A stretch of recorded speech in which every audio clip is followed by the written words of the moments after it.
Good morning, good afternoon and good evening, जो भी मुझे जब भी सुन रहा है उसके अकॉर्डिंग। तो बच्चे आज हम लोग अपने लेक्चर नंबर 6 पे आ चुके हैं और हम लोग फाइनल अकाउंट्स के बारे में पढ़ रहे थे। तो बच्चे हम लोगों ने बहुत सारे क्वेश्चंस की प्रैक्टिस कर ली है।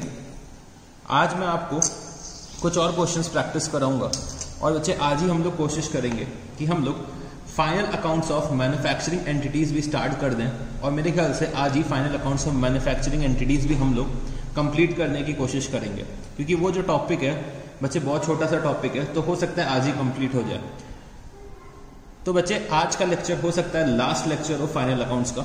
तो चलो आप लोग मेरे साथ आ जाओ क्वेश्चन नंबर 35 पे।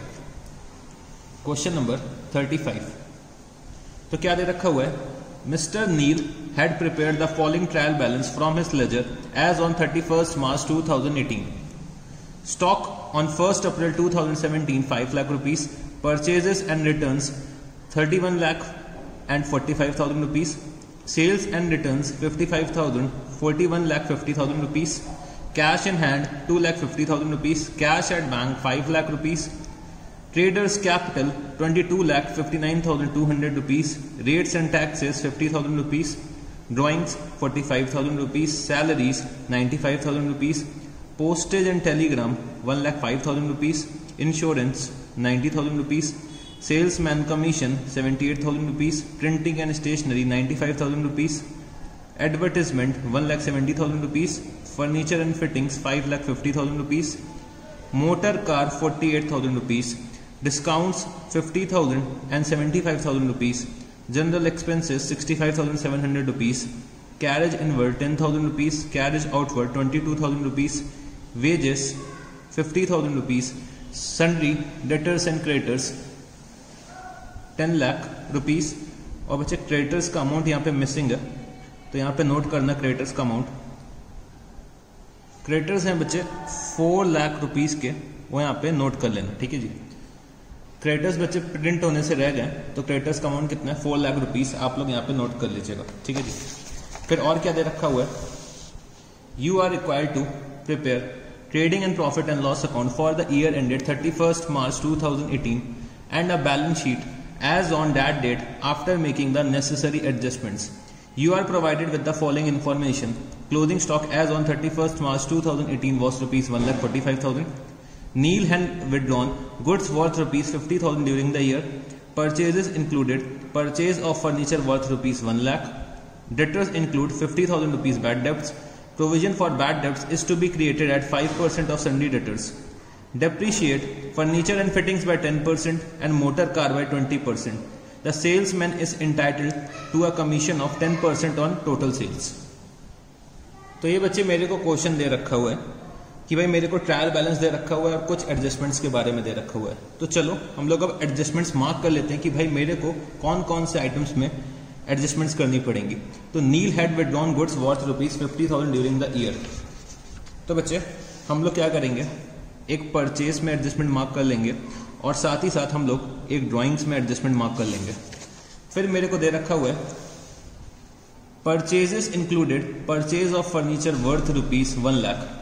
तो परचेजेस में हम लोग एक और एडजस्टमेंट मार्क करेंगे और साथ ही साथ हम लोग फर्नीचर एंड फिटिंग्स में भी एडजस्टमेंट एक मार्क कर लेंगे।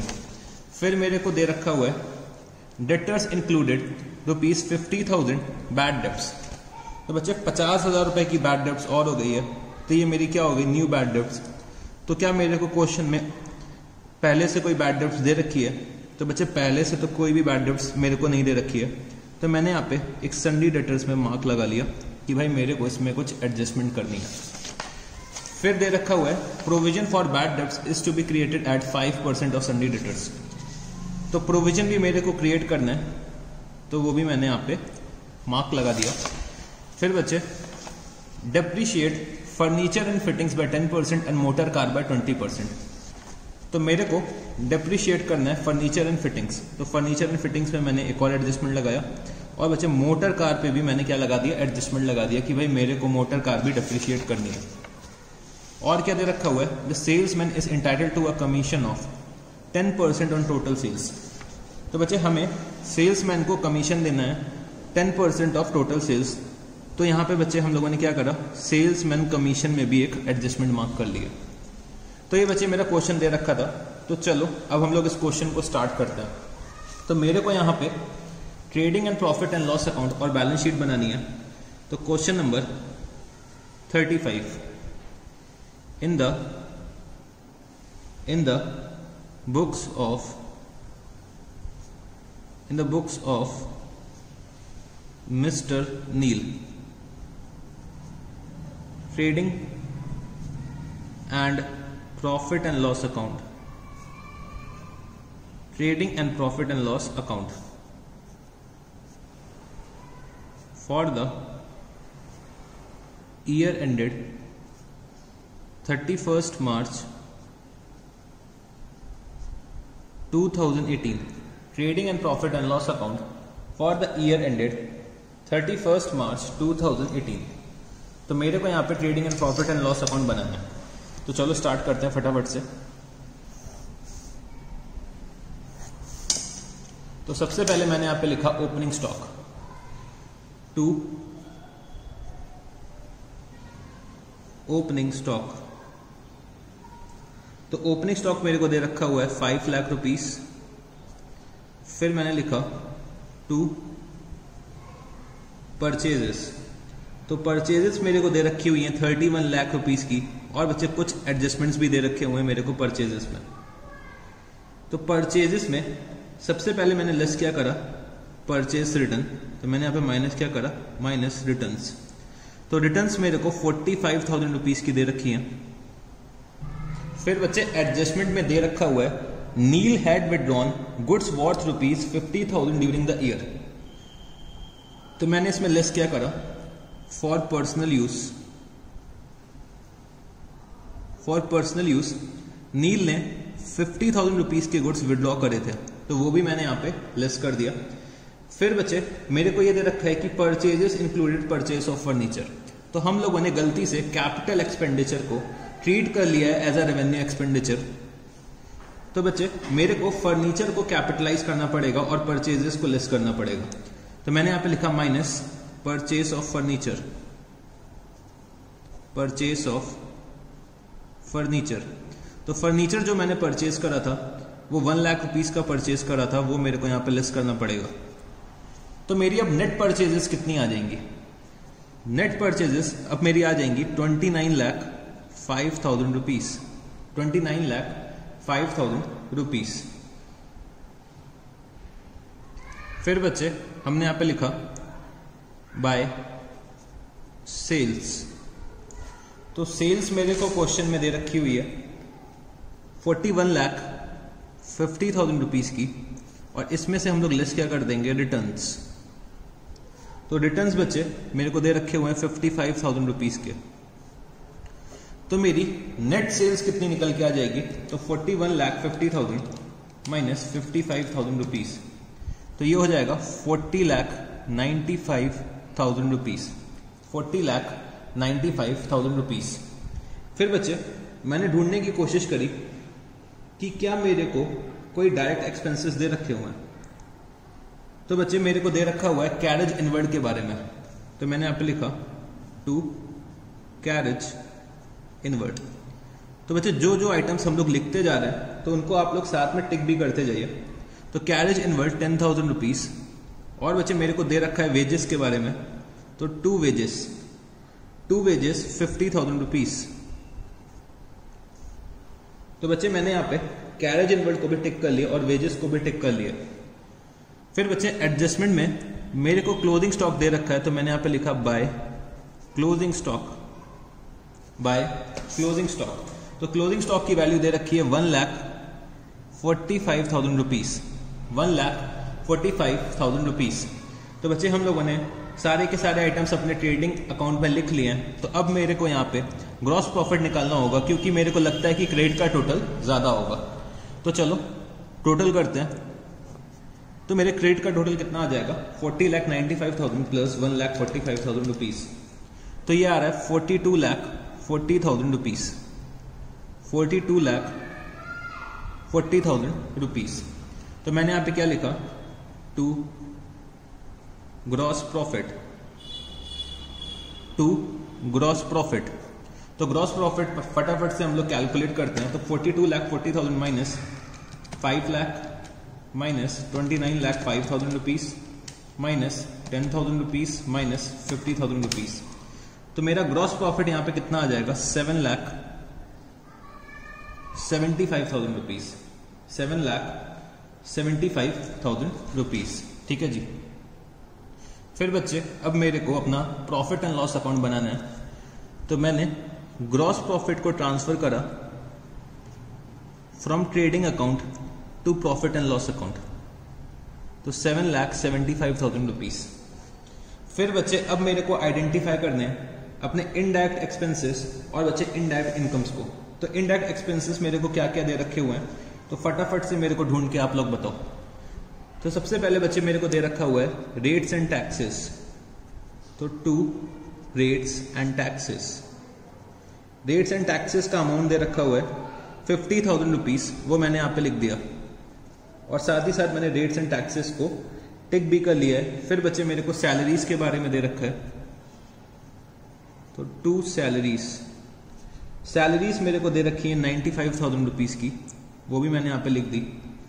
फिर बच्चे पोस्टेज एंड टेलीग्राम, तो 2 पोस्टेज एंड टेलीग्राम 1,05,000 रुपीज। फिर बच्चे इंश्योरेंस, तो 2 इंश्योरेंस 90,000 रुपीज, वो भी मैंने यहां पे लिख दिया है। फिर बच्चे सेल्समैन कमीशन, तो मैंने यहां पे लिखा तो 2 सेल्समैन कमीशन। तो सेल्समैन कमीशन में कुछ एडजस्टमेंट दे रखी हुई है। तो ऑलरेडी पेड जो मेरा सेल्समैन कमीशन है वो है बच्चे 78,000 रुपीज। 78,000 रुपीज का मैं कमीशन पे कर चुका हूं और बच्चे कुछ कमीशन आउटस्टैंडिंग होगा। तो मेरे को ये दे रखा है कि भाई सेल्समैन को जो हमें कमीशन पे करना है वो बच्चे at the rate of 10% on total sales पे करना है। तो मेरी सेल्स कितनी निकल के आ रही है 40,95,000 रुपीज। तो 40,95,000 रुपीज का अगर मैं इसका 10% निकालता हूं तो ये आ रहा है बच्चे 4,09,500 रुपीज, 4,09,500 रुपीज। तो इसमें मैंने ऐड क्या करा आउटस्टैंडिंग। तो आउटस्टैंडिंग निकालने के लिए मेरे को क्या करना पड़ेगा 4,09,500 में से माइनस करना पड़ेगा 78,000 रुपीज, माइनस 78,000 रुपीज। तो अगर मैं 78,000 रुपीज इसमें से लेस करता हूं तो आउटस्टैंडिंग कमीशन 3,31,500 रुपीज आ जाएगा। फिर बच्चे सेल्समैन कमीशन के बाद मेरे को दे रखा हुआ है प्रिंटिंग एंड स्टेशनरी, तो 2 printing and stationery, 2 printing and stationery 95,500 rupees. फिर बच्चे एडवर्टाइजमेंट, तो 2 एडवर्टाइजमेंट 1,70,000 रुपीज। फिर बच्चे मेरे को डिस्काउंट के बारे में दे रखा है। तो डिस्काउंट बच्चे मेरे को डेबिट भी दे रखा है, क्रेडिट भी दे रखा है। तो मैंने यहां पे लिखा 2 डिस्काउंट अलाउड 50,000 रुपीज। और बच्चे bye discount received, bye discount received 75,000 rupees. तो डिस्काउंट को भी मैंने टिक कर लिया। फिर मेरे को दे रखा है जनरल एक्सपेंसेस, तो मैंने यहाँ पे लिखा 2 general expenses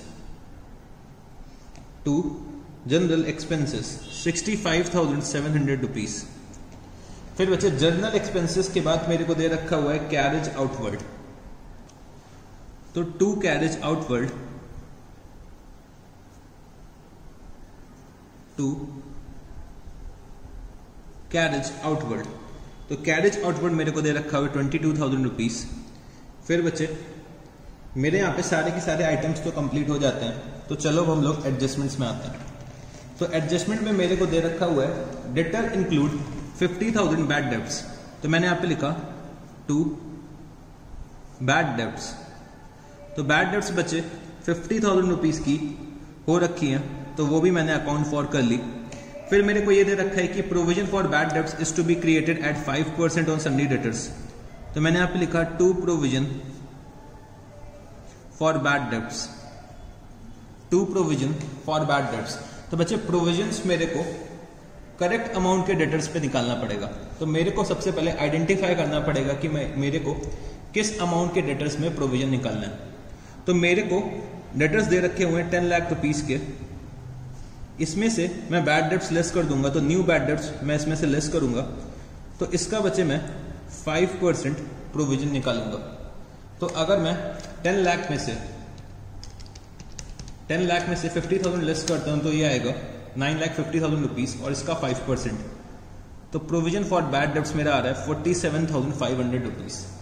provision for bad debts मेरा कितना आ रहा है 47,500 रुपीज। फिर मेरे को दे रखा हुआ है depreciate furniture and fittings and motor car. तो फर्नीचर एंड फिटिंग्स को मेरे को डेप्रीशिएट करना है 10% के रेट से। तो मैंने यहां पे लिखा to depreciation on furniture and fittings. तो बच्चे 10% के रेट से मेरे को फर्नीचर एंड फिटिंग्स को डेप्रीशिएट करना है। तो बच्चे मेरे को ट्रायल बैलेंस में दे रखा है 5,50,000 रुपीज का फर्नीचर एंड फिटिंग्स, प्लस बच्चे 1 लाख रुपीज का फर्नीचर एंड फिटिंग्स मैंने ड्यूरिंग द ईयर परचेज करा था, जो हम लोगों ने गलती से परचेजेस में इंक्लूड कर लिया है। तो बच्चे मेरे को उस पर भी डेप्रिसिएशन चार्ज करना पड़ेगा। तो अगर मैं इसका 10% निकालता हूं तो यह कितना आ जाएगा 65,000 रुपीज। फिर बच्चे मेरे को मोटर कार पे भी डेप्रिसिएशन चार्ज करना है। तो मोटर कार पे जो मेरे को डेप्रिसिएशन चार्ज करना है वो eight the rate of 20% charge करना है। तो अगर मैं 48,000 का 20% निकालता हूं, अगर मैं 48,000 का 20% निकालता हूं तो ये कितना आ जाएगा 9,600 रुपीज। तो टोटल डेप्रिसिएशन हो जाएगा 74,600 रुपीज। टोटल डेप्रिसिएशन कितना हो जाएगा 74,600 रुपीज। तो चलो बच्चे अब हम लोग देखते हैं कि हमारा नेट प्रॉफिट निकल के आ रहा है कि नेट लॉस निकल के आ रहा है। तो मेरे को यहां पे ये लगता है कि मेरा डेबिट का टोटल इस बार ज्यादा होगा तो मेरा नेट लॉस निकल के आएगा। तो मैंने डेबिट साइड का टोटल करा। तो बच्चे डेबिट का टोटल मेरा जो आ रहा है वो है 13,24,800 रुपीज। 13,24,800 रुपीज। तो चलो इसमें से हम लोग लेस कितना कर देंगे 8,50,000 रुपीज। तो मेरा नेट लॉस कितना आ जाएगा, तो बाय नेट लॉस, तो बाय नेट लॉस कितना आ जाएगा मेरा 4,74,800। तो 4,74,800 रुपीज का मेरा नेट लॉस यहां पे निकल के आ रहा है। तो चलो अब हम लोग बैलेंस शीट भी बना लेते हैं। बैलेंस शीट, तो balance sheet as at 31st March 2018।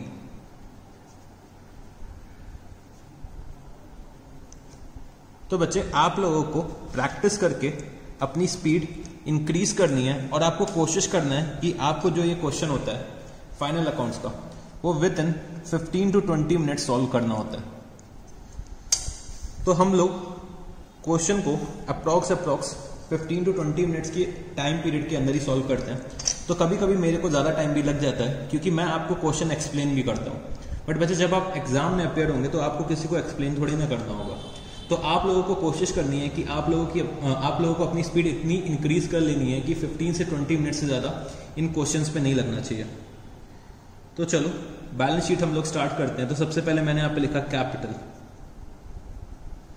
तो कैपिटल बच्चे दे रखा हुआ है ट्रेडर्स कैपिटल के नाम से, तो 22,59,200 रुपीज। इसमें मैं लेस कर दूंगा नेट लॉस 4,74,800 रुपीज। फिर बच्चे इसमें मैं लेस करूंगा ड्राइंग्स। तो ड्राइंग्स मेरे को दे रखी हुई है 45,000 रुपीज की, और बच्चे 50,000 रुपीज के गुड्स नील अपने घर पे ले गया फॉर पर्सनल यूज, तो टोटल ड्राइंग्स हो जाएंगी मेरी 95,000 रुपीज। तो मेरा यहाँ पे नेट कैपिटल कितना निकल के आएगा, 22,59,200 माइनस 4,74,800 माइनस 95,000 रुपीज। तो मेरा नेट कैपिटल आ जाएगा 16,89,400 रुपीज। मेरा नेट कैपिटल कितना आ जाएगा, 16,89,400 रुपीज। फिर बच्चे मेरे को क्या क्या दे रखा हुआ है, तो मेरे को यहाँ पे एक सन्ड्री क्रेडिटर्स दे रखे हैं, तो चलो ये भी हम लोग लिख लेते हैं। तो सन्ड्री क्रेडिटर्स भी मैंने लिख लिया 4 लाख रुपीज, 4 लाख रुपीज। तो बच्चे हमने यहाँ पे कैपिटल को भी टिक कर दिया, ड्राइंग्स को भी टिक कर दिया और सन्ड्री डेटर्स और क्रेडिटर्स को भी टिक कर दिया। फिर बच्चे मेरे को क्वेश्चन में दे रखा हुआ है cash in hand, cash at bank, तो कैश इन हैंड और बच्चे कैश एट बैंक। तो कैश इन हैंड मेरे को दे रखा हुआ है 2,50,000 रुपीज और कैश एट बैंक मेरे को दे रखा हुआ है 5 लाख रुपीज। तो ये भी मैंने टिक कर लिया। फिर बचे furniture and fittings, furniture and fittings, तो इसका अमाउंट मेरे को दे रखा हुआ है 5,50,000 रुपीज। इसमें मैंने ऐड क्या करा, न्यू परचेज 1 लाख रुपीज और बचे डेप्रीसिएशन में लेस कर दूंगा, तो माइनस डेप्रीसिएशन 65,000 रुपीज। तो बच्चे मेरे फर्नीचर एंड फिटिंग्स का कितना अमाउंट आ जाएगा, तो फर्नीचर एंड फिटिंग्स का अमाउंट आ जाएगा 5,85,000 रुपीज। फिर बचे मोटर कार, तो मोटर कार का अमाउंट मेरे को दे रखा हुआ है 48,000 रुपीज और इसमें से मैं लेस क्या कर दूंगा, डेप्रीसिएशन 9,600 रुपीज। तो 48,000 माइनस 9,600, तो ये आ रहा है 38,400 रुपीज। तो मैंने यहाँ पे फर्नीचर एंड फिटिंग्स और मोटर कार दोनों को यहाँ पे टिक कर लिया है, ठीक है जी। तो अब हम लोग चलो चलते हैं अपने एडजस्टमेंट्स में कि भाई मेरी एडजस्टमेंट्स कौन कौन सी रह गई हैं। तो मैंने यहाँ पे क्या लिखा, सबसे पहले क्लोजिंग स्टॉक, क्लोजिंग स्टॉक। तो क्लोजिंग स्टॉक का मेरे को अमाउंट दे रखा हुआ है 1,45,000 रुपीज। फिर बचे नील हैड विड्रॉन गुड्स, तो इसकी मैं एडजस्टमेंट कर चुका हूं। परचेस ऑफ फर्नीचर की भी मैं एडजस्टमेंट कर चुका हूं, ठीक है जी।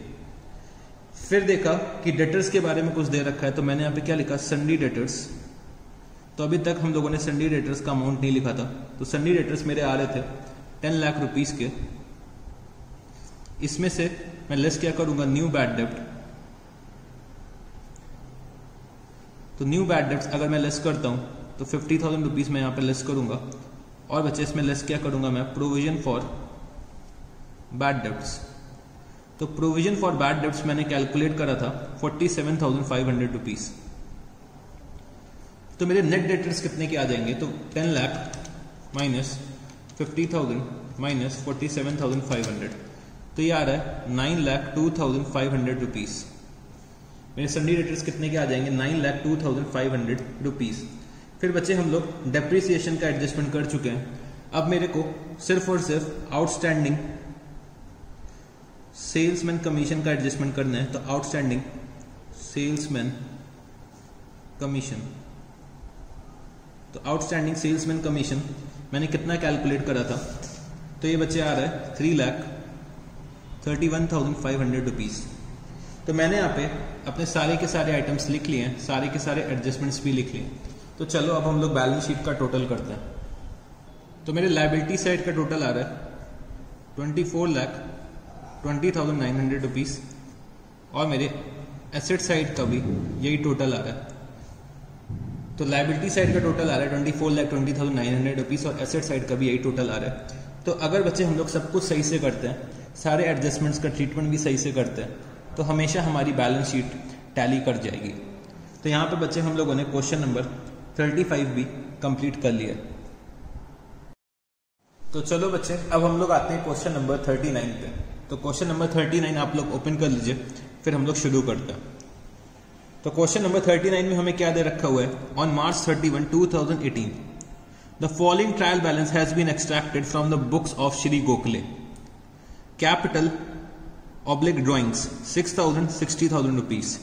Sundry debtors creditors 38,200 16,802 rupees. Purchases and sales 1,34,916 2,22,486. Returns 15,642 2,692. Bills receivable oblique payable 13,764 5,428. 5% loan on mortgage. तो बच्चे 1 अप्रैल 2017 को मैंने इसको लिया था 17,000 रुपीज का. तो ये मेरी क्या हो गई, साइलेंट एडजस्टमेंट हो गई. तो मैंने इसको इंटरेस्ट ऑन लोन पे मार्क कर लिया. ठीक है जी.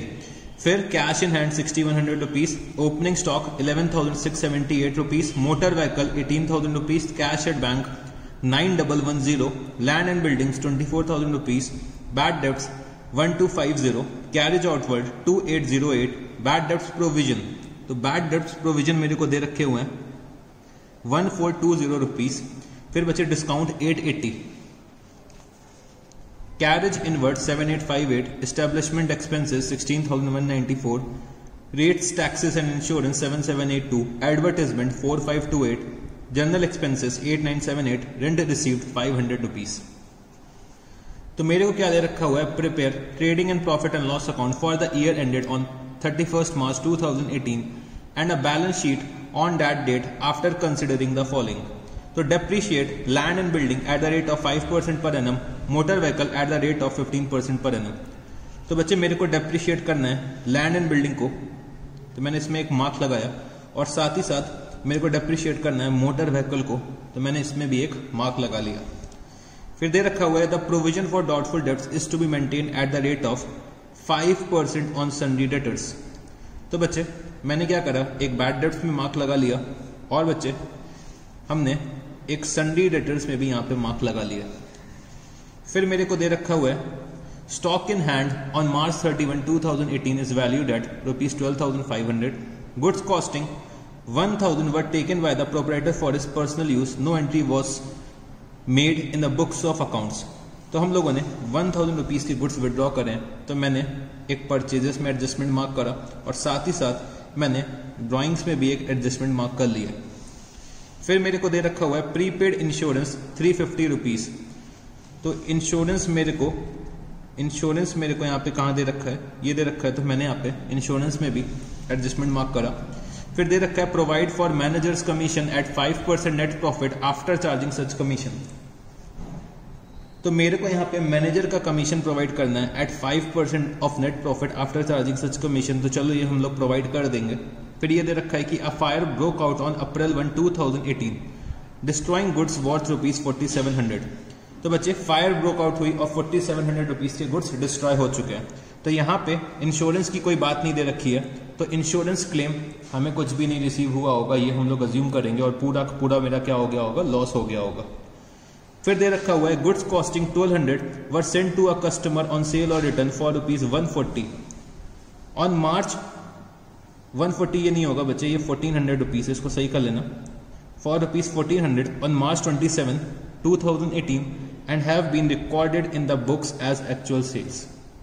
तो हम लोगों ने गुड्स को ऑन अप्रूवल बेसिस सेल करा था और इसको हम लोगों ने एक्चुअल सेल्स रिकॉर्ड कर लिया था. तो जब कभी भी हम लोग गुड्स सेल करते हैं अप्रूवल बेसिस पे और बच्चे हम लोग कैजुअली सेल्स करते हैं, तो हम लोग ये अज्यूम कर लेते हैं कि भाई हमारी ऑन द स्पॉट सेल हो गई है. बट अगर मेरे को ईयर एंड तक कंफर्मेशन रिसीव नहीं होती है तो मेरे को सेल्स का रिवर्सल भी करना पड़ता है. तो चलो क्वेश्चन नंबर 39 को हम लोग स्टार्ट करते हैं. तो मैं एक काम और कर लेता हूं कि भाई जो ये सेल ऑन अप्रूवल की एडजस्टमेंट दे रखी हुई है इसको मैं मार्क भी कर लेता हूं. तो इसको बच्चे मैं सेल्स में मार्क करता हूं और साथ ही साथ मैं इसको डेटर्स में भी मार्क कर लेता हूं कि भाई डेटर्स को भी तो मेरे को कम करने पड़ेंगे और साथ ही साथ मेरे को अपना क्लोजिंग स्टॉक इंक्रीज करना पड़ेगा. तो इसमें भी मैंने एक एडजस्टमेंट मार्क कर लिया. तो चलो अब हम लोग इस क्वेश्चन को स्टार्ट करते हैं. तो question number 39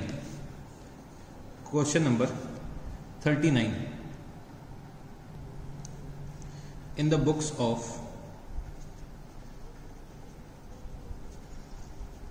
of Shri Gokhale, trading and profit and loss account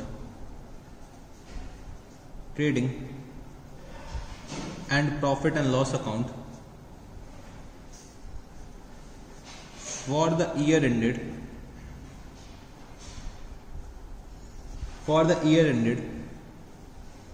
31st March 2018 for the year ended 31st March 2018। तो मेरे को यहाँ पे trading and profit and loss account बनाना है। तो चलो स्टार्ट करते हैं। तो सबसे पहले मैं यहाँ पे क्या लिखता हूं, ओपनिंग स्टॉक। तो टू ओपनिंग स्टॉक मेरे को दे रखा हुआ है 11,678 रुपीज का, 11,678 रुपीज। फिर बचे परचेजेस, तो मैंने यहाँ पे लिखा टू परचेजेस।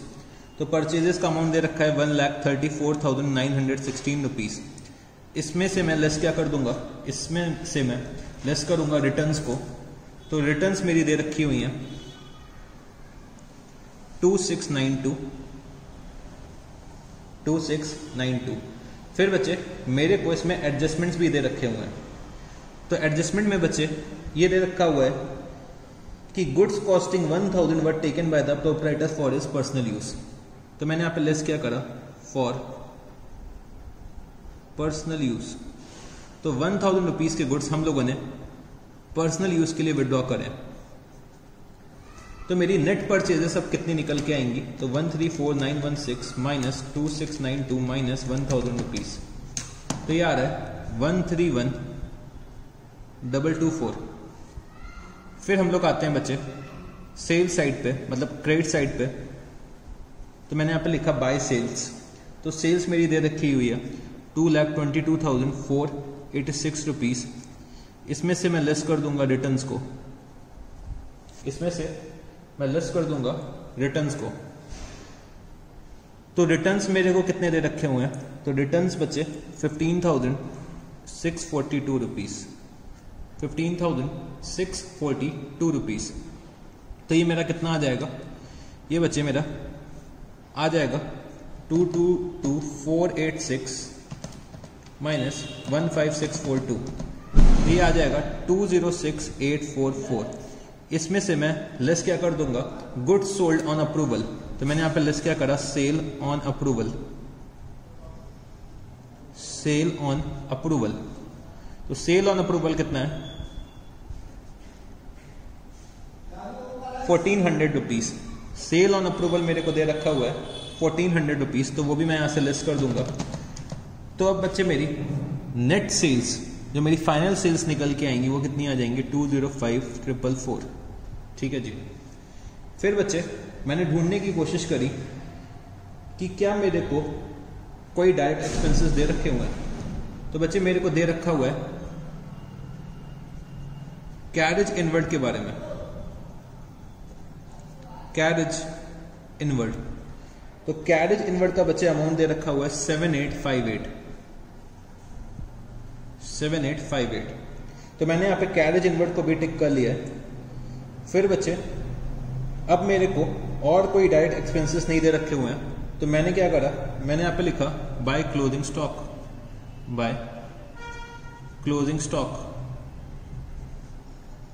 तो क्लोजिंग स्टॉक का अमाउंट दे रखा हुआ है 12,500 रुपीज। इसमें मैं ऐड क्या कर दूंगा, स्टॉक ऑन अप्रूवल या फिर स्टॉक विद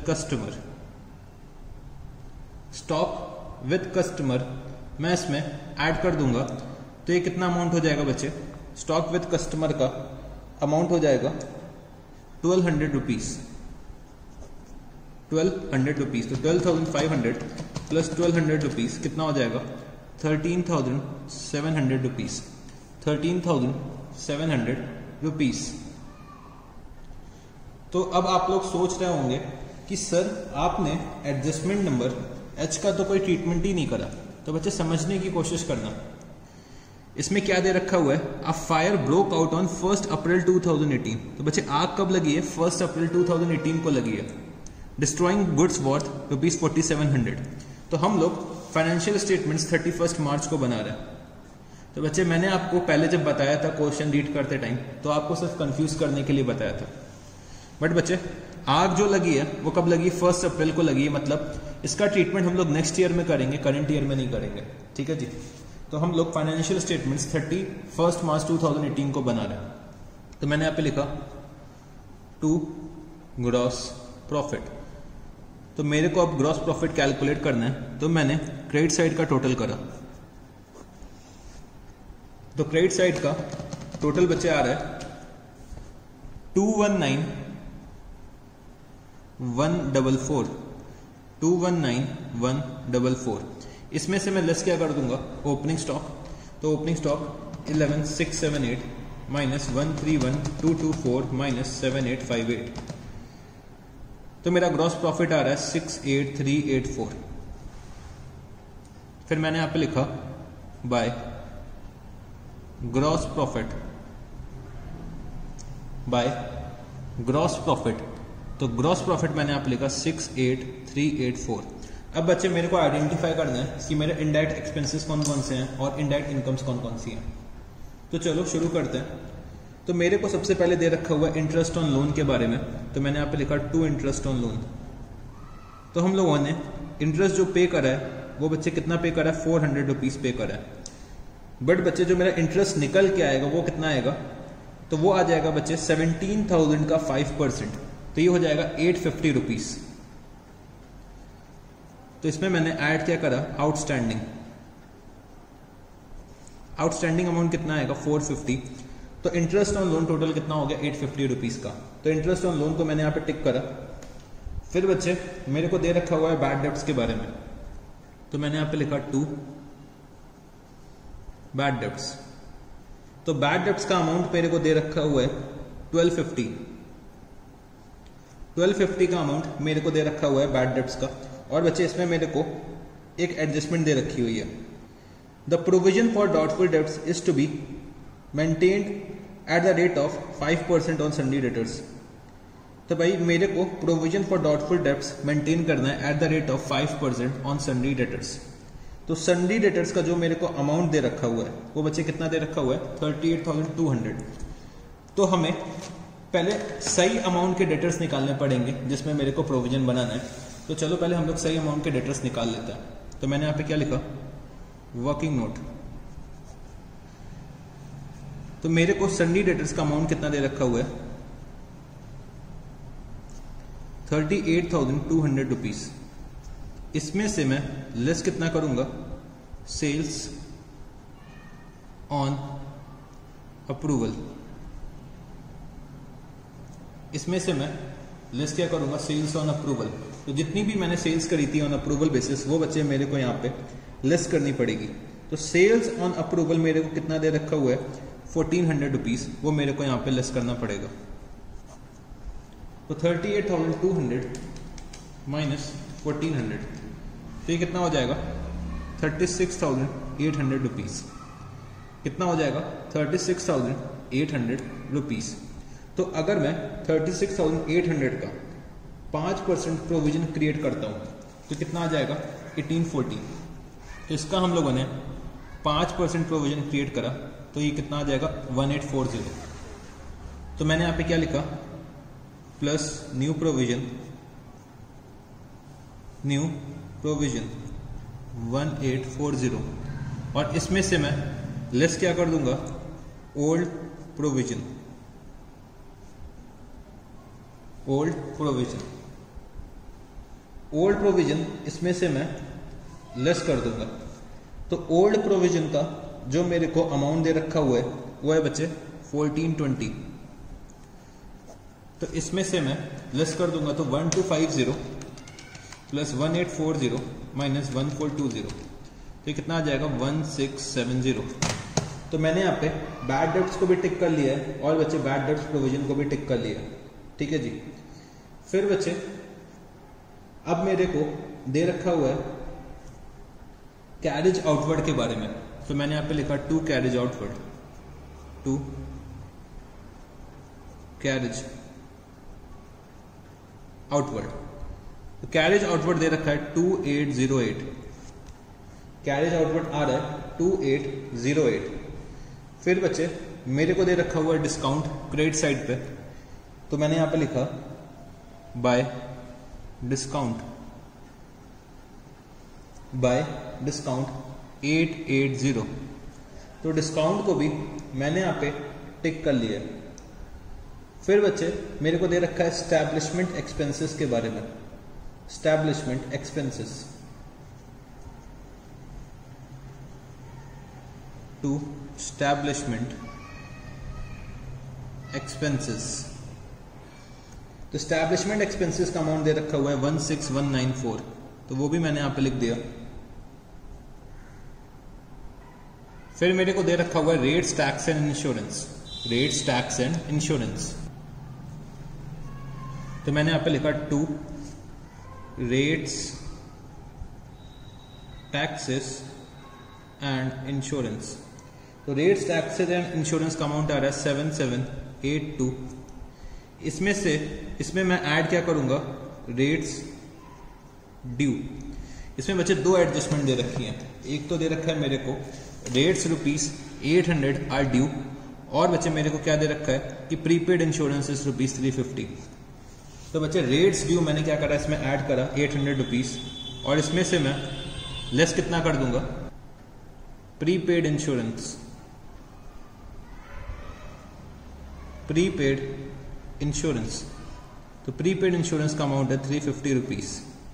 तो 7782 प्लस 800 माइनस 350, तो ये आ जाएगा 8232। ये कितना आ जाएगा, 8232। फिर बच्चे मेरे को दे रखा हुआ है एडवर्टाइजमेंट के बारे में, तो मैंने यहाँ पे लिखा 2 एडवर्टाइजमेंट। एडवर्टाइजमेंट का अमाउंट दे रखा हुआ है 4528।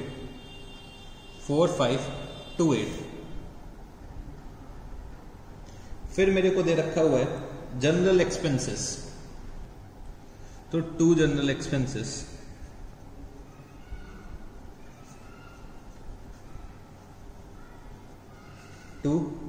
General expenses 8978। तो जनरल एक्सपेंसेस भी मैंने यहाँ पे लिख दिए हैं 8978। फिर बच्चे मेरे को दे रखा हुआ है रेंट रिसीप्ट के बारे में, तो बच्चे ये मेरी क्या है, इनडायरेक्ट इनकम है, तो मैंने यहाँ पे लिखा bye rent received. Bye rent received, तो रेंट रिसीव्ड मेरे को दे रखा हुआ है ₹500 का, वो भी मैंने यहाँ पे लिख दिया। रेंट रिसीव्ड भी मैंने लिख दिया है। तो चलो अब हम लोग एडजस्टमेंट्स में आते हैं। तो एडजस्टमेंट्स में मेरे को दे रखा हुआ है कि depreciate land and building and motor vehicle, तो मैंने यहाँ पे लिखा 2 डेप्रिसिएशन ऑन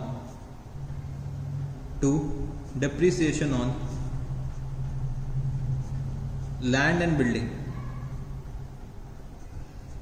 तो 2 depreciation on land and building कितना दे रखा हुआ है, 24,000 रुपए की लैंड एंड बिल्डिंग मेरे को दे रखी हुई है, और मेरे को 5% डेप्रिसिएशन चार्ज करना है। तो 24,000 का 5% अगर मैं निकालता हूं तो ये कितना आ जाएगा, ₹1200। फिर बच्चे मेरे को डेप्रिसिएशन चार्ज करना है मोटर व्हीकल पर, तो मोटर व्हीकल का जो मेरे को अमाउंट दे रखा हुआ है वो है 18,000 तो 18,000 का अगर मैं 15% निकालता हूं तो ये कितना आ जाएगा, ₹2,700। तो ₹2,700 का डेप्रिसिएशन मेरे को मोटर व्हीकल पे चार्ज करना है, तो टोटल डेप्रिसिएशन हो जाएगा ₹3,900।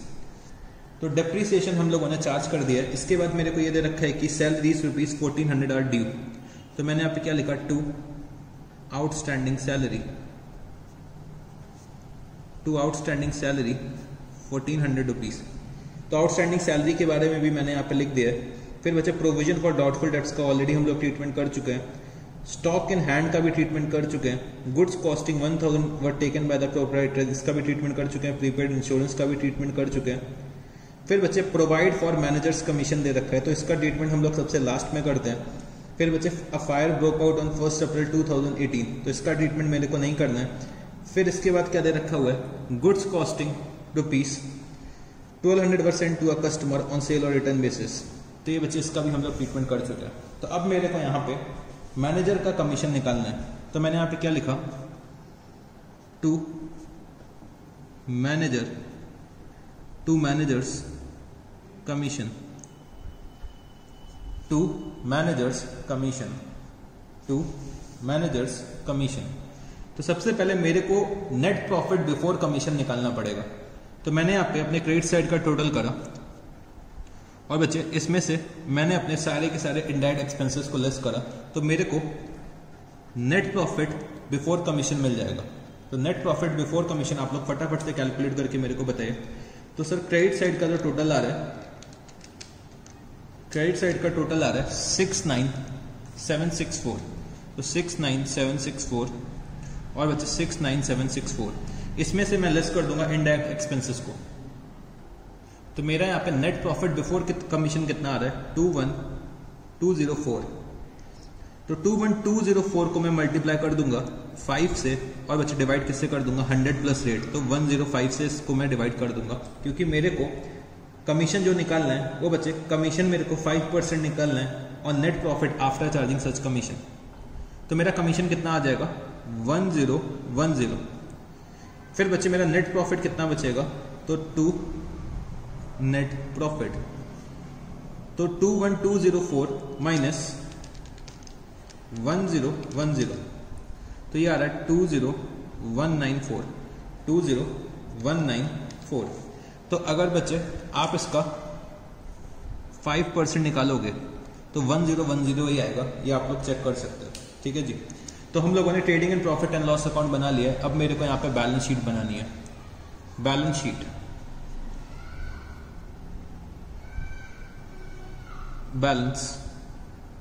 Sheet as at 31st March 2018। तो चलो फटाफट से हम लोग बैलेंस शीट भी ड्रॉ कर लेते हैं। तो balance sheet as at 31st March 2018। तो सबसे पहले मैंने यहां पे क्या लिखा, कैपिटल।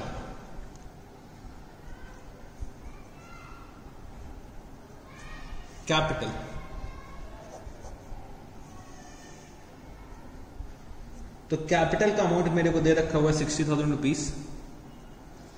इसमें मैं ऐड करूंगा नेट प्रॉफिट। नेट प्रॉफिट कितना आ रहा है, नेट प्रॉफिट आ रहा था 20194 और इसमें से मैं लेस क्या करूंगा, इसमें से मैं लेस करूंगा ड्राइंग्स। तो मैंने यहाँ पे लिखा माइनस ड्राइंग्स। तो बच्चे ड्राइंग्स में एक एडजस्टमेंट थी, तो 6000 की मेरे को ट्रायल बैलेंस में दे रखी है और 1000 रुपीज के गुड्स हम लोगों ने पर्सनल यूज के लिए विड्रॉ करे थे। तो टोटल ड्राइंग्स कितनी हो गई 7000 रुपीज। तो मेरा यहाँ पे नेट कैपिटल कितना आ जाएगा, तो 60,000 प्लस 20194 माइनस 7,000 रुपीज। तो मेरा कैपिटल आ जाएगा 73194। तो मैंने यहाँ पे कैपिटल लिख दिया। तो कैपिटल और ड्राइंग्स को भी मैंने यहाँ पे टिक कर लिया। फिर मेरे को सन्डी डेटर्स और क्रेडिटर्स के बारे में दे रखा हुआ है, सन्डी डेटर्स एंड क्रेडिटर्स। तो मैंने यहाँ पे लिखा सन्डी डेटर्स।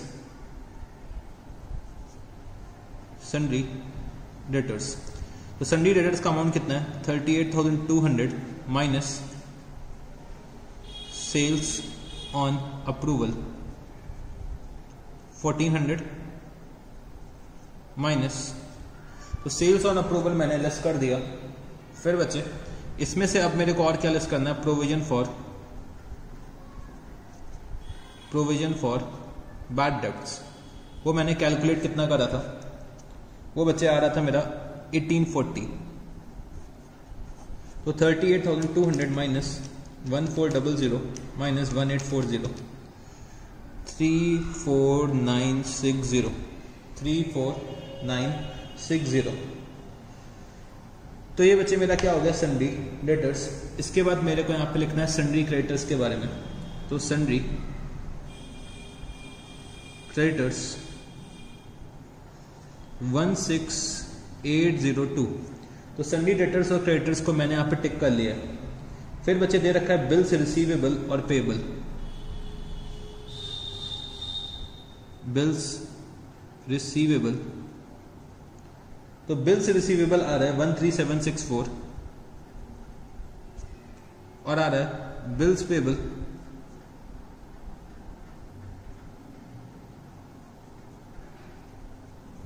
1 बिल्स पेबल आ रहा है मेरा 5428, बिल्स पेबल मेरा कितना आ रहा है 5428।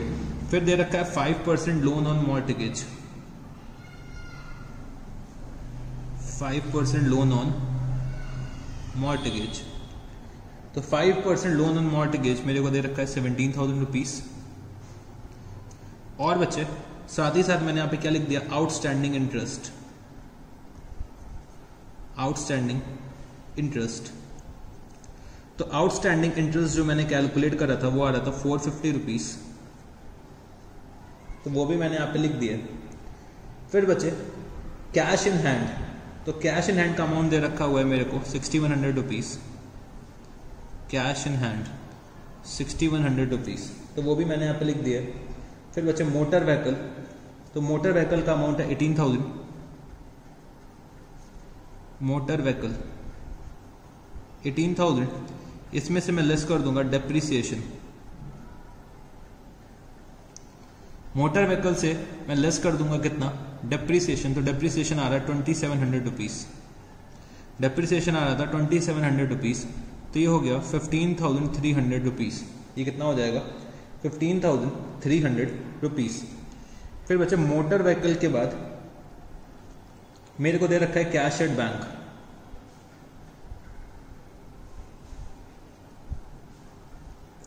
कैश एट बैंक, ये मेरे को दे रखा है 9,110,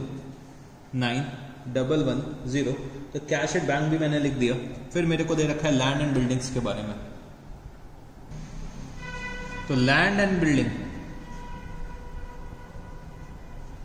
लैंड एंड बिल्डिंग 24,000 रुपीज, इसमें से मैं लेस कर दूंगा डेप्रिसिएशन। तो लैंड एंड बिल्डिंग में डेप्रिसिएशन बच्चे आ रहा था 1200 रुपीज का, तो ये अमाउंट जो हो जाएगा 22,800 रुपीज। तो लैंड एंड बिल्डिंग को भी मैंने टिक कर लिया।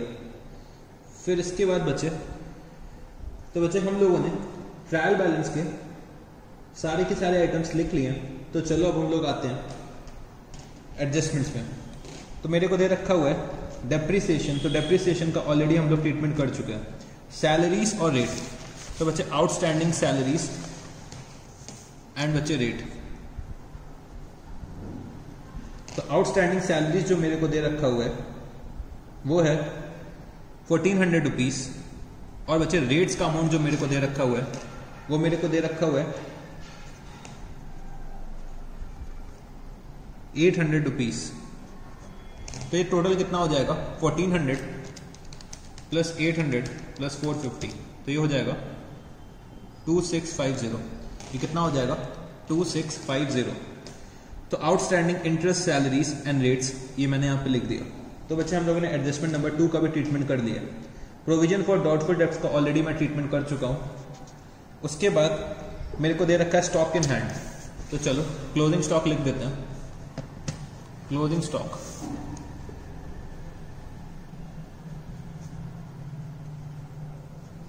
क्लोजिंग स्टॉक, तो क्लोजिंग स्टॉक का अमाउंट आ रहा है 12,500। फिर बच्चे stock with customer, stock with customer 1200 rupees. तो क्लोथिंग स्टॉक मैंने यहाँ पे लिख दिया। फिर goods costing 1000 were taken by the proprietor for his personal use, इसका ट्रीटमेंट हम लोग ऑलरेडी कर चुके हैं। प्रीपेड इंश्योरेंस, तो चलो प्रीपेड इंश्योरेंस भी यहाँ पे लिख लेता हूँ। Prepaid insurance 350 rupees.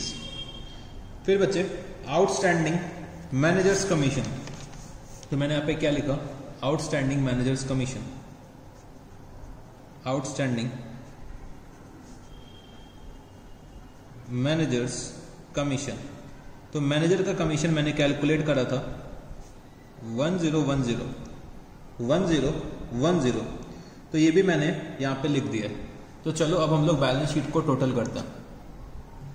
तो मेरा क्रेडिट साइड का टोटल आ रहा है, मतलब मेरे लायबिलिटी साइड का जो टोटल आ रहा है 116084, और बच्चे मेरे एसेट साइड का भी यही टोटल आ रहा है 116084। तो बच्चे हम लोगों ने यहाँ पे क्वेश्चन नंबर 39 भी कंप्लीट कर लिया। तो क्वेश्चन नंबर 39 भी बच्चे काफ़ी अच्छा क्वेश्चन था, तो इस क्वेश्चन को भी आप लोग बहुत अच्छे से रिवाइज करिएगा। तो हमारा यहाँ पे क्वेश्चन नंबर 39 भी कंप्लीट हो चुका है।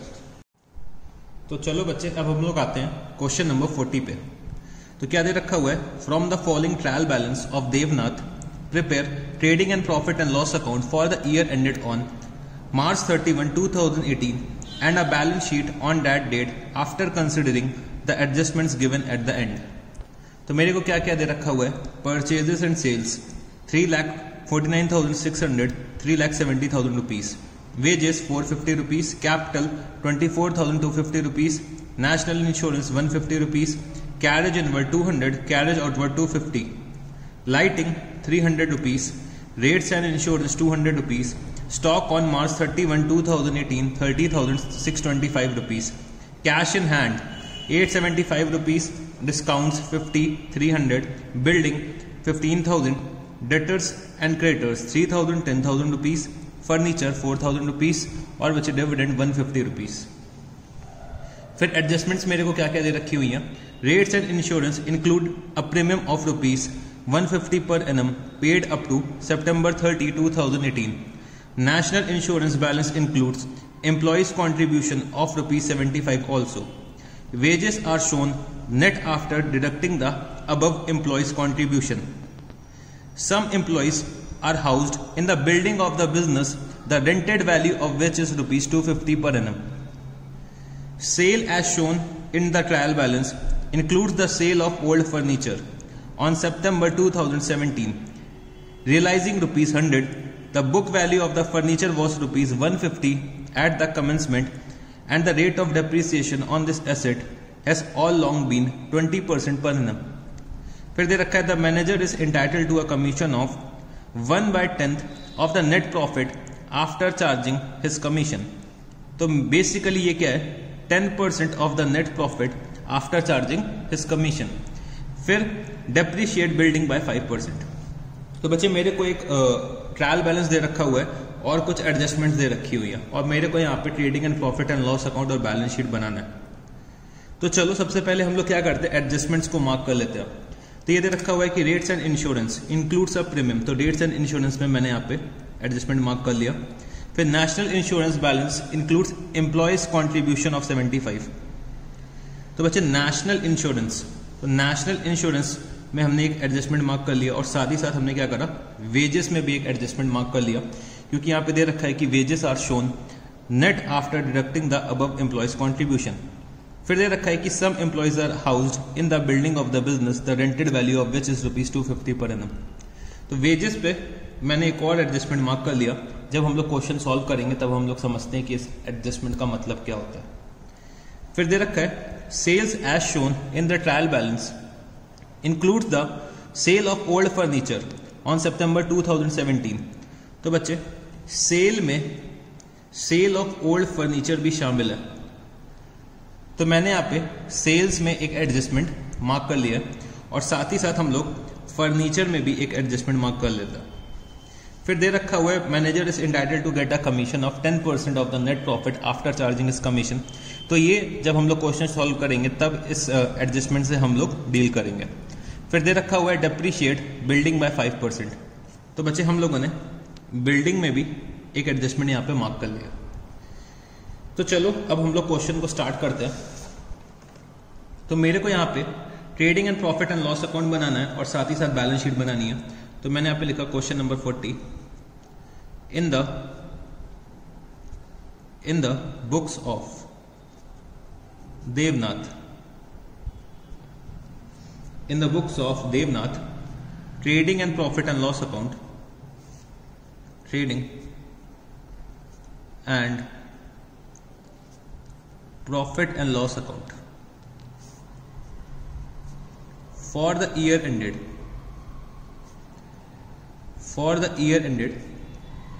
31st March 2018, for the year ended 31st March 2018। तो चलो क्वेश्चन को हम लोग यहाँ पे स्टार्ट करते हैं। तो बच्चे यहाँ पे मेरे को क्लोजिंग स्टॉक ट्रायल बैलेंस में दे रखा है। क्लोजिंग स्टॉक जब कभी भी ट्रायल बैलेंस में दे रखा होता है बच्चे, तो जो हमें परचेजेस दे रखी होती है वो कौन सी होती है, वो बच्चे हमारी एडजस्टेड परचेजेस होती है। ठीक है, जब कभी भी क्लोजिंग स्टॉक मेरे को ट्रायल बैलेंस में दे रखा होगा तो जो भी परचेजेस दे रखी होती है वो बच्चे मेरी एडजस्टेड परचेज होती है। इसका मतलब क्या है कि इसमें ओपनिंग स्टॉक का भी एडजस्टमेंट हो चुका होता है और साथ ही साथ क्लोजिंग स्टॉक का भी एडजस्टमेंट हो चुका होता है। तो ये जो मेरे को स्टॉक ऑन 31 मार्च 2018 दे रखा हुआ है वो बच्चे क्लोजिंग स्टॉक है। तो क्लोजिंग स्टॉक जब कभी भी ट्रायल बैलेंस में आएगा तो बच्चे क्लोजिंग स्टॉक का इफेक्ट हम लोग ऑलरेडी ले चुके होंगे, तो क्लोजिंग स्टॉक सिर्फ एक ही जगह अपीयर होगा। मतलब क्लोजिंग स्टॉक जब कभी भी ट्रायल बैलेंस में दे रखा होगा तो सिर्फ और सिर्फ हमें कहाँ पे शो करना होता है, हमें बैलेंस शीट में इसको शो करना पड़ता है। तो चलो हम लोग यहाँ पे डायरेक्टली क्या लिखते हैं, परचेजेस। तो मैंने यहाँ पे लिखा 2 परचेजेस। तो परचेजेस मेरे को दे रखी हुई हैं 3,49,600 रुपीज़ की। और फिर बच्चे मैंने यहाँ पे क्या लिखा, बाय सेल्स।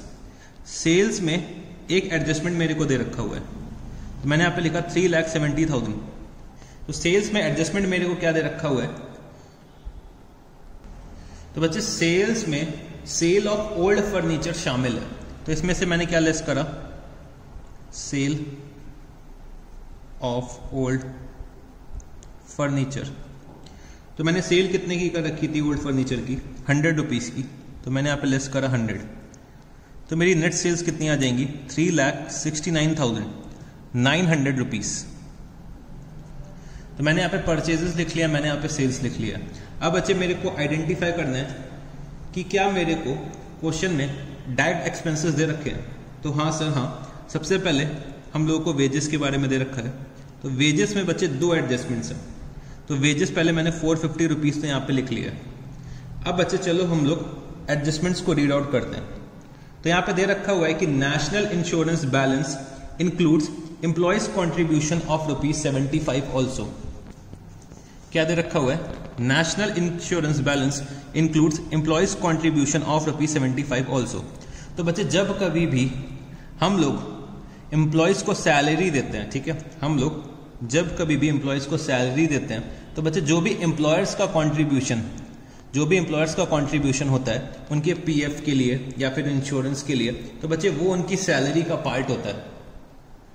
हम लोग जब सैलरी अपने एम्प्लॉयज को पे करते हैं तो बच्चे सैलरी को हम लोग बहुत सारे पार्ट्स में डिवाइड करते हैं। जैसे कि बेसिक सैलरी होती है, डियरनेस अलाउंस होता है, फिर हम लोग उनको बहुत सारी फैसिलिटीज देते हैं। जैसे कई जगह आपने देखा होगा कि कंपनी अपने एम्प्लॉयज को फ्री में फ्लैट्स वगैरह देती है या फिर कोई और फैसिलिटीज देती है, जैसे फूड वगैरह देती है।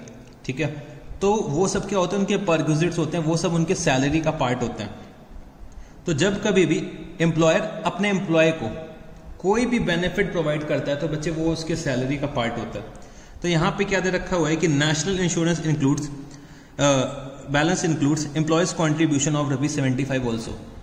तो भाई नेशनल इंश्योरेंस में हम लोग एक तो एम्प्लॉयर्स का कॉन्ट्रीब्यूशन दे रहे हैं और साथ ही साथ एम्प्लॉय का कॉन्ट्रीब्यूशन भी दे रहे हैं।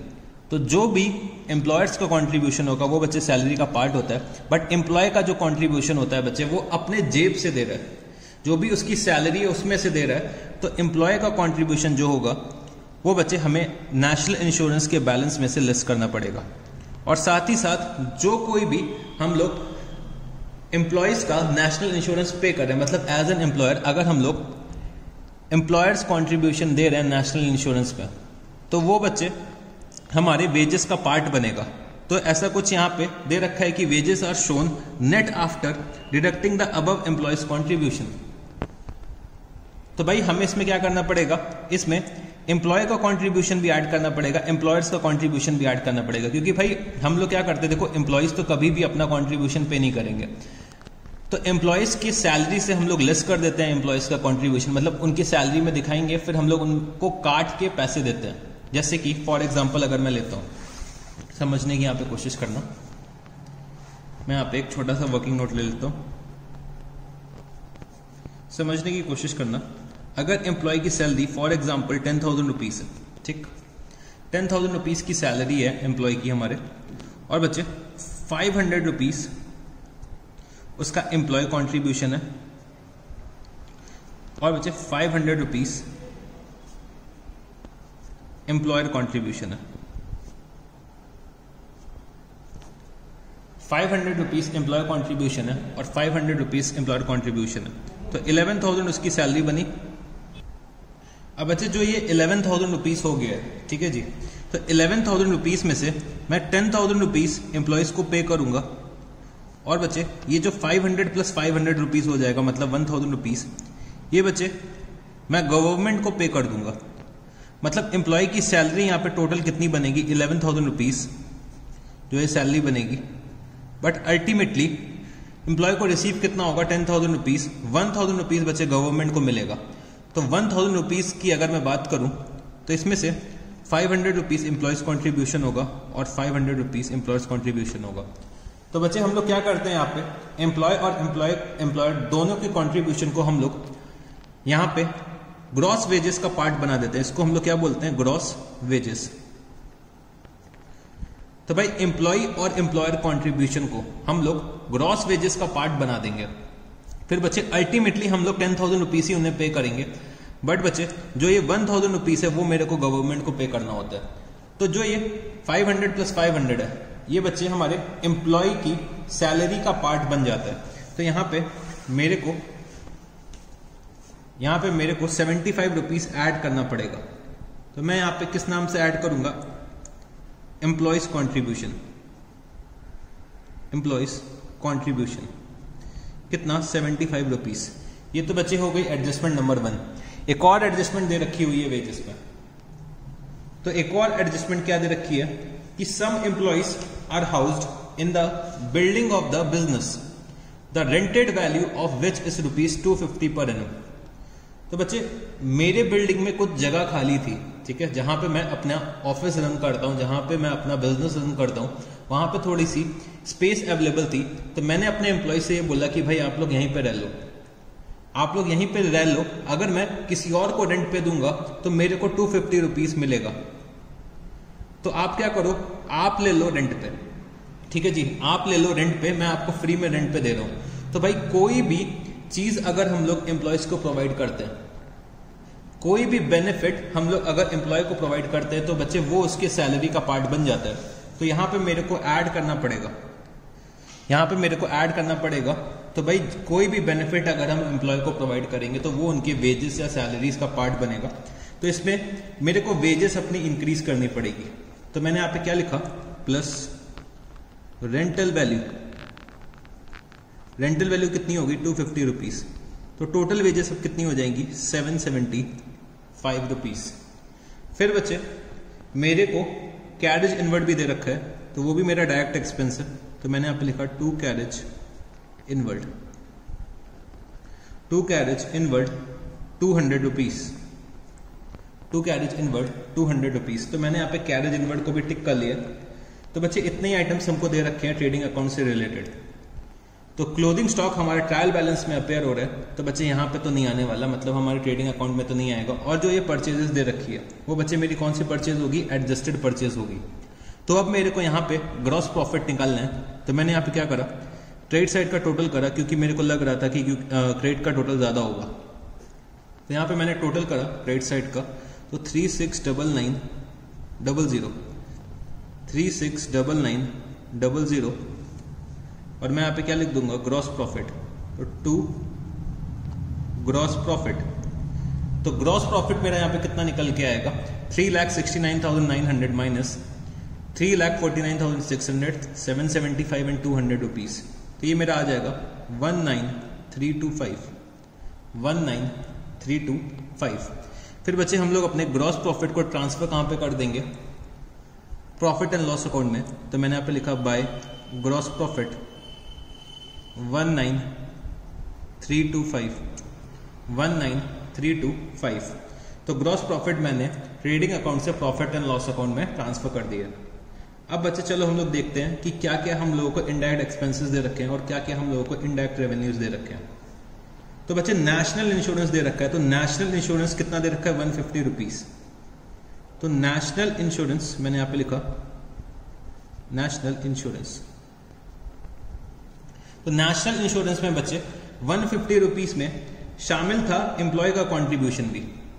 बट बच्चे एम्प्लॉय का कंट्रीब्यूशन तो वेजेस का पार्ट बनेगा, वो बच्चे हमारे कंट्रीब्यूशन का पार्ट थोड़ी ना बनेगा।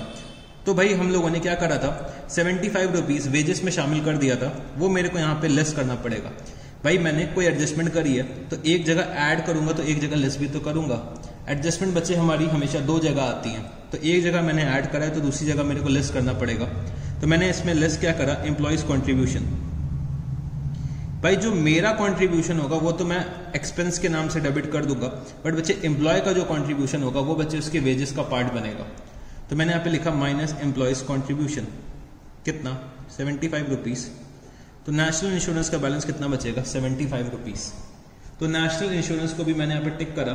फिर मेरे को दे रखा है कैरेज आउटवर्ड, तो मैंने यहाँ पे लिखा 2 कैरेज आउटवर्ड। कैरेज आउटवर्ड मेरे को दे रखा हुआ है 250 रुपीज का, वो भी मैंने यहाँ पे लिखा और कैरेज आउटवर्ड को टिक कर लिया। फिर बचे लाइटनिंग, तो मैंने यहाँ लिखा 2 लाइटिंग।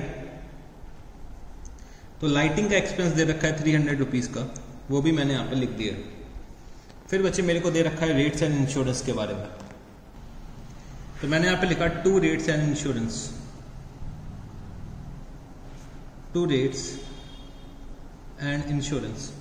तो रेट्स एंड इंश्योरेंस का अमाउंट दे रखा हुआ है 200 रुपीज का, ठीक है जी। इसमें से मैं लेस क्या कर दूंगा, मैं लेस कर दूंगा प्रीपेड इंश्योरेंस। तो मेरे को एडजस्टमेंट में दे रखा हुआ है rates and insurance include a premium of ₹150 per annum paid up to 30 सितंबर 2018। तो बच्चे 6 मंथ्स का प्रीमियम मेरा क्या हो जाएगा, प्रीपेड हो जाएगा। तो मैंने यहाँ पे लेस करा प्रीपेड इंश्योरेंस। तो बच्चे 6 मंथ का प्रीमियम मेरा प्रीपेड है, मतलब 150 रुपीज अगर पूरे साल का है तो भाई 6 मंथ्स का कितना हो जाएगा 75 रुपीज। तो इसमें से मैं 75 लेस करूंगा तो रेट्स एंड इंश्योरेंस का अमाउंट कितना आ जाएगा 125 रुपीज। तो वो भी मैंने यहाँ पे लिख दिया। फिर बच्चे मेरे को दे रखा हुआ है डिस्काउंट, तो मैंने यहाँ पे लिखा 2 डिस्काउंट। तो डिस्काउंट का बच्चे डेबिट बैलेंस भी दे रखा है, क्रेडिट बैलेंस भी दे रखा है, तो ये क्या हो जाएगा 2 डिस्काउंट अलाउड 50। और साथ ही साथ मैं यहाँ पे लिख देता हूं bye discount received,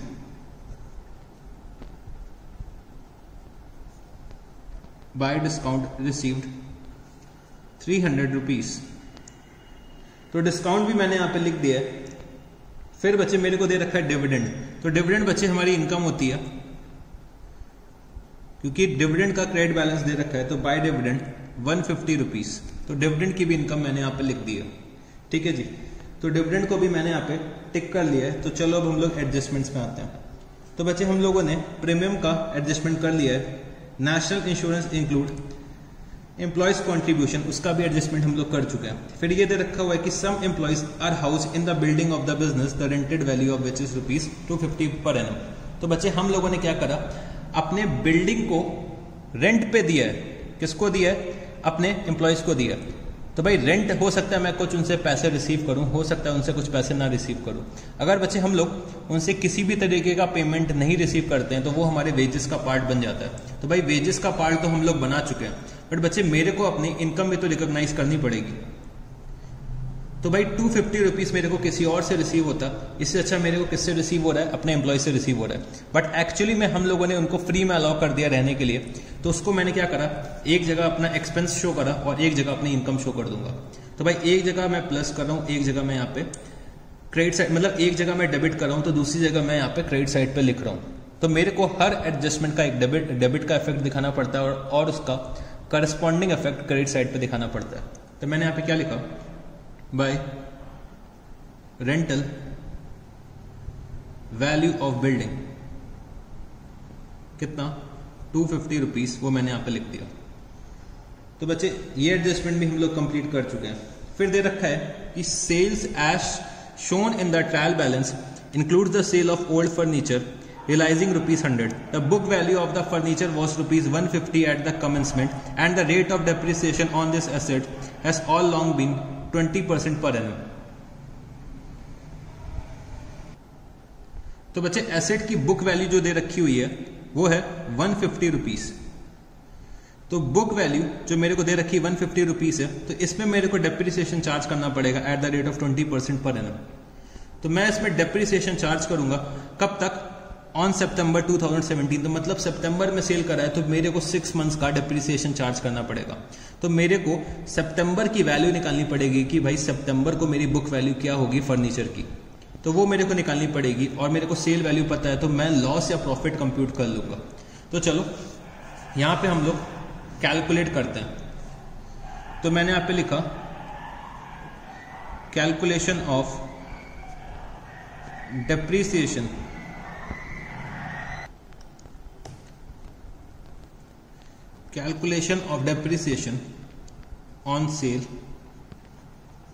on sale of old furniture, calculation of depreciation on sale of old furniture. तो मेरे को जो बुक वैल्यू दे रखी हुई है वो बच्चे 150 रुपीज की दे रखी है। इसमें से लेस क्या कर देंगे डेप्रिसिएशन, तो डेप्रिसिएशन कितना आ जाएगा 150 का 20% इंटू 6/12। तो मेरे को डेप्रिसिएशन अप टू सितंबर चार्ज करना है। तो 150 का अगर मैं 20% निकालता हूं इंटू 6 डिवाइडेड बाई 12, तो ये बच्चे आ जाएगा मेरा 15 रुपीज। तो मेरी बुक वैल्यू कितनी आ गई 135 रुपीज। और मैंने इसको सेल कितने में करा है, तो सेल्स वैल्यू मेरे को क्या दे रखी है, सेल्स वैल्यू मेरे को 100 रुपीज दे रखी है। तो मेरा loss on sale of furniture कितना आ जाएगा 35 रुपीज। ठीक है जी, लॉस ऑन सेल कितना आ जाएगा 35 रुपीज। तो मैं यहां पे आता हूं, मैंने यहां पे क्या लिखा, to loss on sale of furniture. तो loss on sale of furniture मेरा कितना आ रहा है 35 रुपीज। और ये हमने कहां से कैलकुलेट करा है, वर्किंग नोट नंबर 2 से कैलकुलेट करा है। फिर मैंने यहां पे लिखा टू डेप्रिसिएशन। तो डेप्रिसिएशन बच्चे मेरे को फर्नीचर पे भी शो करना है और साथ ही साथ मेरे को बिल्डिंग्स पे भी डेप्रिसिएशन शो करना है। तो सबसे पहले मैंने यहां पे लिखा फर्नीचर। तो बच्चे ये जो फर्नीचर था 150 रुपीज का, इस पे डेप्रिसिएशन कितना निकल के आ रहा है 15 रुपीज का निकल के आ रहा है। और बच्चे मेरे को जो ट्रायल बैलेंस में फर्नीचर दे रखा हुआ है वो कितने का है 4000 रुपीज का है। तो 4000 में 150 रुपीज आप अलग कर दो तो रिमेनिंग कितना बचेगा 3850। रिमेनिंग फर्नीचर कितना बचेगा 3850। टोटल फर्नीचर मेरे को ट्रायल बैलेंस में कितना दे रखा हुआ है 4000 रुपीज का दे रखा है। तो भाई 150 तो मैंने सेल कर दिया, तो रिमेनिंग कितना बचा 3850। तो 3850 पे मेरे को 20% डेप्रिसिएशन चार्ज करना पड़ेगा और वो भी पूरे साल का। तो अगर मैं 20% इसका निकालता हूं तो यार है 770। तो टोटल डेप्रिसिएशन हमारा फर्नीचर पे कितना हो जाएगा 770 प्लस 15। 770 प्लस 15 मेरा कितना हो जाएगा 785 रुपीज का डेप्रिसिएशन आ जाएगा। तो इस पे भी मैंने वर्किंग नोट नंबर 2 डाल दिया। और मेरे को बिल्डिंग पे भी डेप्रिसिएशन कैलकुलेट करना है।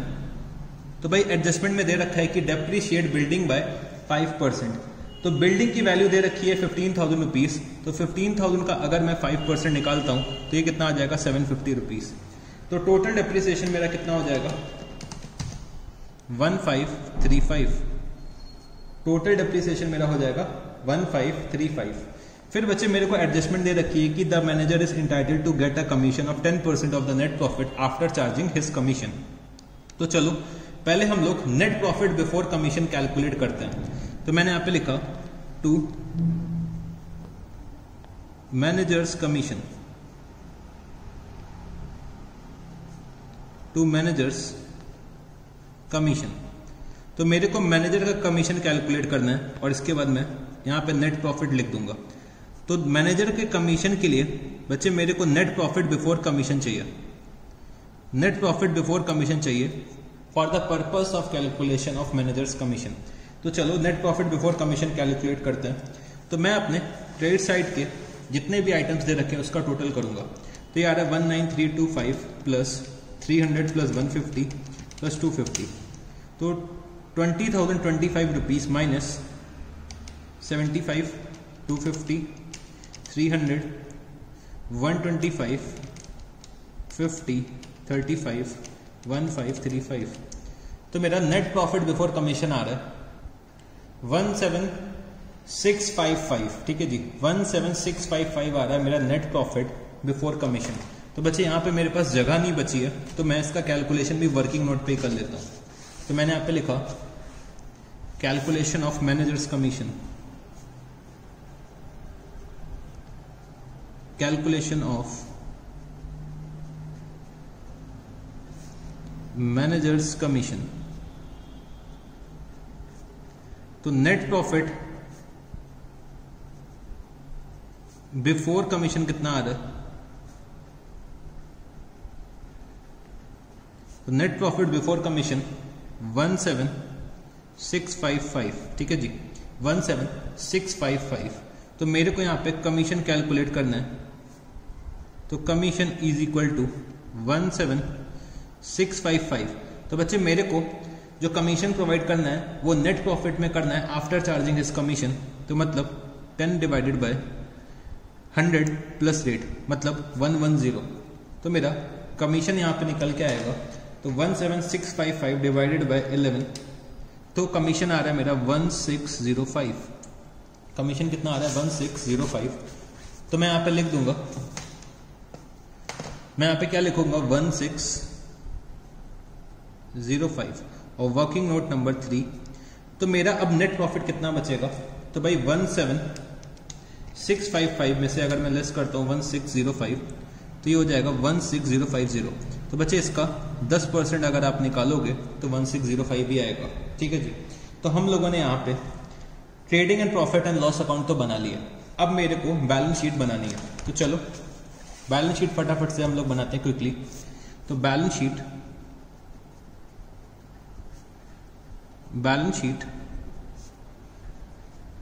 As at 31st March 2018, balance sheet as at 31st March 2018। तो क्विकली हम लोग बैलेंस शीट प्रिपेयर कर लेते हैं। तो सबसे पहले मैंने यहाँ पे क्या लिखा? कैपिटल। तो कैपिटल मेरे को दे रखा हुआ है 24250। इसमें मैं ऐड क्या करूंगा? Net profit. नेट प्रॉफिट अभी अभी मैंने कैलकुलेट करा है 16050। तो ये टोटल कितना हो जाएगा? 40,300 रुपीज। तो बच्चे मैंने यहाँ पे कैपिटल को टिक कर लिया, ठीक है जी। फिर कैपिटल के बाद मेरे को दे रखा हुआ है स्टॉक ऑन March 31st 2018। तो मैंने यहाँ पे क्या लिखा? Closing stock. तो क्लोजिंग स्टॉक आ रहा है 30625। तो मैंने क्लोजिंग स्टॉक को भी टिक कर लिया। फिर दे रखा है कैश इन हैंड। तो कैश इन हैंड मैंने यहाँ पे लिखा, अमाउंट दे रखा हुआ 875। तो कैश इन हैंड को भी मैंने यहाँ पे टिक करा। फिर बिल्डिंग्स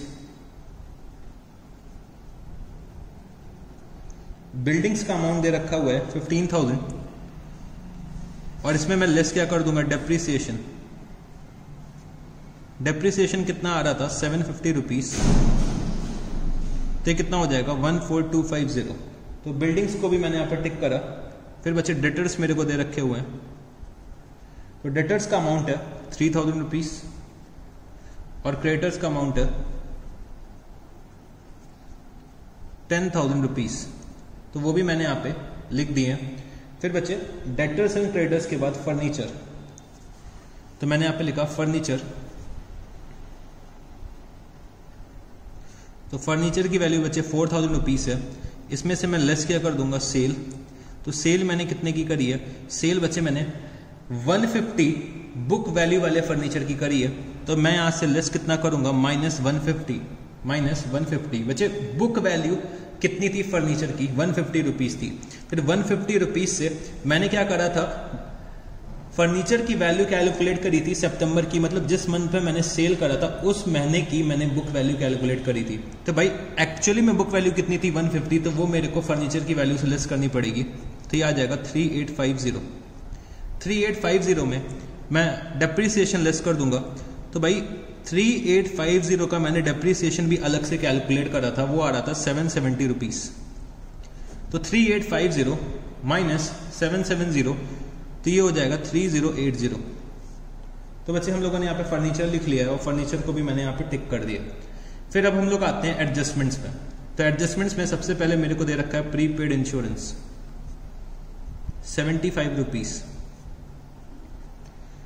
तो बच्चे हम लोगों ने ये एडजस्टमेंट कंप्लीट कर लिया है। एडजस्टमेंट नंबर बी भी हम लोग कंप्लीट कर चुके हैं, एडजस्टमेंट नंबर सी भी कंप्लीट कर चुके हैं, एडजस्टमेंट नंबर डी भी हम लोग कंप्लीट कर चुके हैं। फिर बच्चे एडजस्टमेंट नंबर ई, तो मैंने यहाँ पे लिखा आउटस्टैंडिंग मैनेजर्स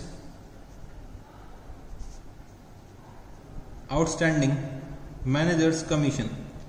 तो आउटस्टैंडिंग मैनेजर का जो कमीशन दे रखा हुआ है मेरे को, वो बच्चे 1605 दे रखा हुआ है, 1605 दे रखा हुआ है।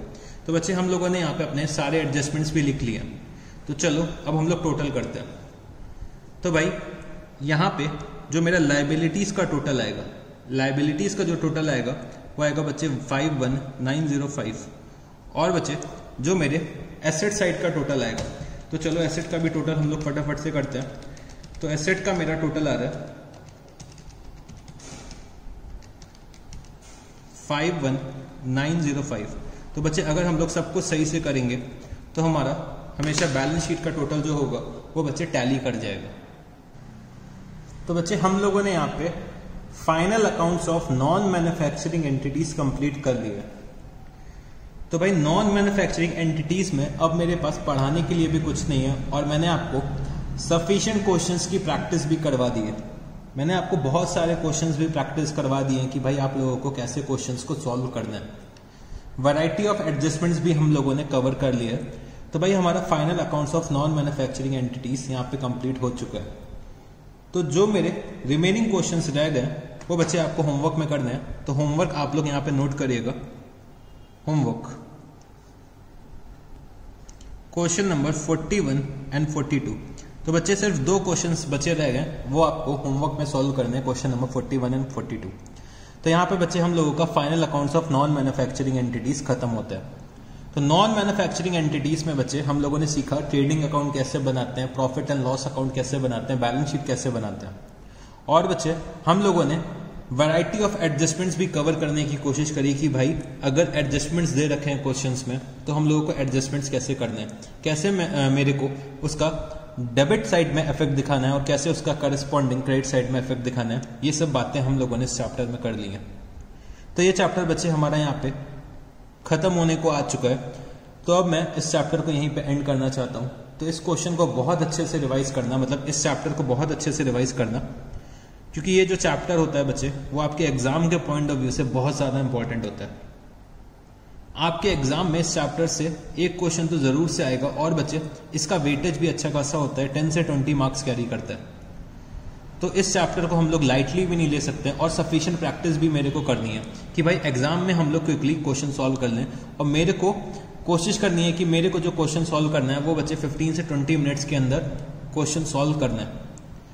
तो इतनी प्रैक्टिस मेरे को कर लेनी है, इतनी स्पीड मेरे को डेवलप कर लेनी है कि मैं क्वेश्चन 15 से 20 मिनट्स में सॉल्व कर लेता हूँ। ठीक है जी। तो चलो बच्चे यहीं पे हम लोग इस चैप्टर को एंड करते हैं। तो thank you guys, see you, tata, good night, bye bye.